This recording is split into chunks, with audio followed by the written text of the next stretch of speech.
Если покопаться в комментариях под моими видео и почитать просьбы рассказать о той или иной группе, то можно смело составить топ самых интересных групп по версии подписчиков. Несомненно, одно из первых мест займет украинская группа Ginger. Не удивлюсь, если кто-то из вас сейчас выплюнул чай на монитор от удивления, или что вы там пьете. Да, уверенно ступившая на мировую сцену, покорившая самые крутые металлфесты и закрепившаяся на австрийском лейбле Napalm Records группа Ginger родом из Украины.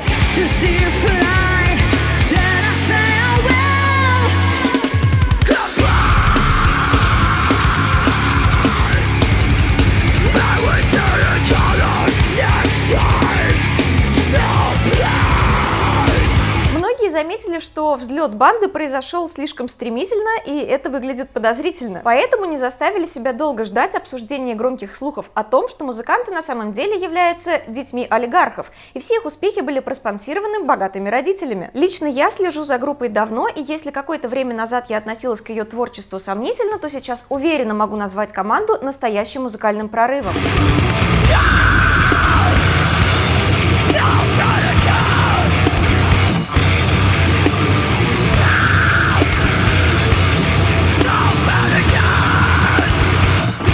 Отношу себя к фанатам группы, я всегда была спокойна к ее музыке. Но однажды мне посчастливилось узнать историю становления этой банды и сказать, что она меня нереально впечатлила, не сказать ничего. Это такие истории, которых хочется рассказывать друзьям в трудную минуту, чтобы подбодрить их. Собственно, все это время я это и делала. Но когда я наткнулась в интернете на эти заявления о детях олигархов, меня настолько сильно триггернуло, что я поняла, что пора рассказать эту историю вам всем. А чтобы вы не кричали потом, что я все это придумала, я сделаю это вместе с Женей, басистом группы Ginger, который сейчас находится в туре с бандой в Южной Америке. Всем привет, всем доброе утро из Гватемалы, это Женя из Ginger, и рад пообщаться со всеми подписчиками канала Брыщ.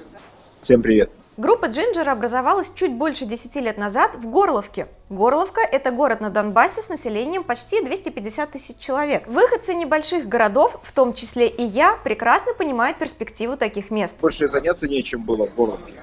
То есть ты либо прозябал там в каких-то вообще праздных наслаждениях, типа алкоголя и наркотиков, либо ты занимался или спортом, или музыкой. Я ничего другого и не помню. Ребята до образования команды долгое время играли в своих группах и при этом были знакомы между собой. Первый вокалист Ginger оставил группу и уехал в Штаты за американской мечтой. И музыкантам пришлось временно на пару концертов позвать на помощь свою старую знакомую Таню Шмайлюк. Временно. Вот это временно затянулось с 2009 года по сегодняшний день. 11 лет Таня временно поет в Ginger. Ключевой момент в истории группы происходит в 2014 году. Вы можете вбить на ютубе в поиске слово «Горловка» и посмотреть будни этого города. Когда вот началась война, мы так сели, я помню этот разговор, где-то на площади, прямо напротив того здания, где у нас была репетиционная база, собрались и начали обсуждать, что же делать дальше. Потому что вот для меня тогда сразу стало ясно, что это надолго, это скоро не закончится, а находиться в зоне конфликта и турить, объективно было невозможно. И мы приняли решение уезжать. Поехали во Львов. У нас ничего не было, поэтому не было разницы, где ты живешь, в Донецке или во Львове.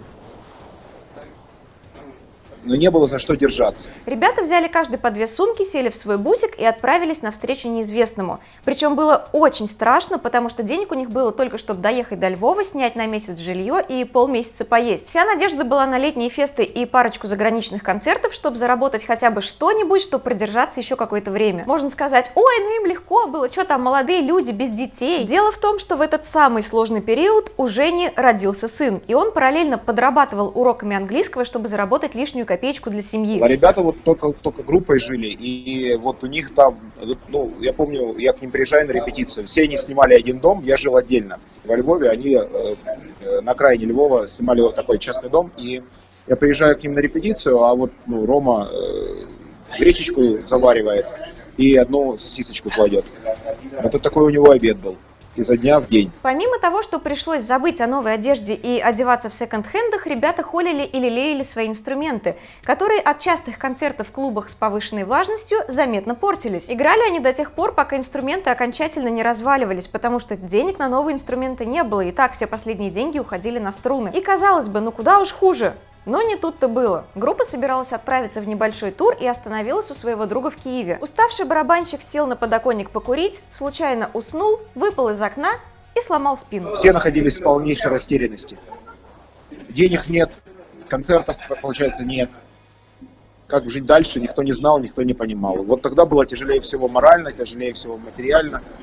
Ну и один из моментов, в принципе, когда вот еще чуть-чуть, какой-то неверный шаг в сторону, и группы Ginger никогда бы не было больше. Это были самые тяжелые 1,5 года в истории группы, в основном потому, что не было денег для нового рывка. Но ребята как-то выкрутились. Очень медленно ситуация пошла в гору, и группа стала зарабатывать чуть больше. Это привело к новому смелому шагу – переезду в Киев. К этому времени гонораров уже хватало на 3 месяца скромной жизни. На способностях выкручиваться я бы хотела заострить внимание, потому что когда я услышала следующую историю, она меня особенно впечатлила. Дело в том, что пребывать в шенгенской зоне с украинским паспортом можно определенное количество дней. Потом необходимо эту зону покинуть, и через какое-то время можно снова вернуться. Ребята забили все возможные дни под завязку концертами в Европе. И в последний день после концерта гнали на скорости 150, чтобы успеть покинуть шенгенскую зону, отсидеться в стране, которая не входит в Шенген, и потом снова вернуться турить. Вот был же случай еще в 2015 году, когда из-за визовых дней, например, депортировали Диму Кима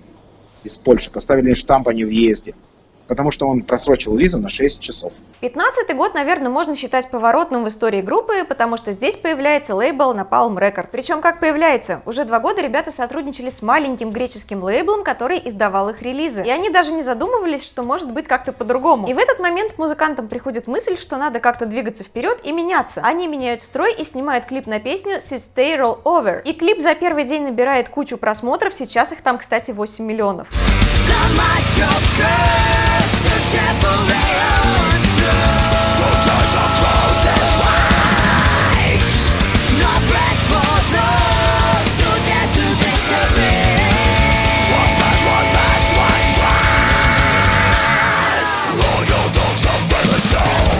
Результат не заставил себя долго ждать. Через неделю с группой связались из Napalm Records и предложили подписать их. И те еще думали, соглашаться или нет, параллельно получали предложения от других лейблов, но в итоге согласились. Мы подписали контракт и сами не знали, чего от этого ожидать. И в принципе правильно делали, потому что ожидать было нечего. Потому что я в миллион раз говорю, что подписка на лейбл, она ничего не дает. То есть это просто компания, которая продает твои диски или твою музыку. И минимально ее пиарит, саму музыку, не тебя. Вот. И ждать того, что ты сегодня подпишешься на крупный лейбл, а завтра ты будешь собирать стадионы, ошибочно, такого не будет. Главный вывод: когда подписываешься на лейбл, нужно работать еще больше. Первые 1,5 года были такими же медленными в продвижении, как и предыдущие. Людей на концертах больше не становилось. И в 2017 году ребята выпускают Pisces.